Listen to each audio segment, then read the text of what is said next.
Sa bayan ng Lezo, lolo ng lolo pa raw nila ang nagsisigawa ng mga paso. At ang gumagawa nito, hindi lang isang tao. 36 years na akong gumagawa ng paso. Yung ang pinalaki ko sa sa mga anak ko. Hindi rin dalawa. Gumagawa na po ako ng paso ng almost 20 years. Tatlo? Mali. 3 years pa lang po akong gumagawa ng paso dito sa Lezo at ako po ang pinakabatang gumagawa ng paso dito. Kundi buong village. Village! Hindi yan laro, biheros. Ito ang laro.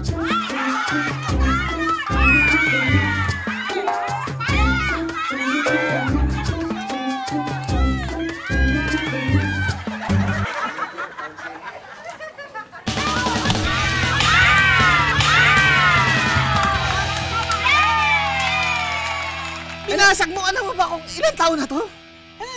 Ilan taon na? Matanda pa to sa lolo ng lolo. Yung lolo mo, may lolo pa. Tapos lolo pa ulit. Ganun katanda yan. Ano katanda? Oo. Ibig sabihin na hindi siya bago. Hindi. O di ba, buti na lang, hindi ko nasira yung bago.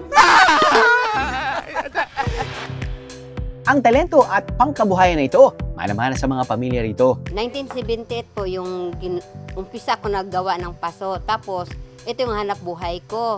Tapos yung mga anak ko, ganun din, dito ko rin sila binuhay sa paso. Lahat na po kaming magkakapatid, nandito na po kami nagtatrabaho sa paso na to. Sa 5 kaming magkakapatid ni nanay. Ang lola ko, ang pinaka-ano talaga dito sa paggawa ng paso din. Isa sa pinaka nangungunang gumawa noon. 19 years ako nag-abroad pero binalikan ko ito kasi alam kong kikita ako dito. Yan ay dahil mayaman ang bayan ng Lezo sa clay na kailangan para makagawa ng paso. Yung clay namin dito, mas matibay.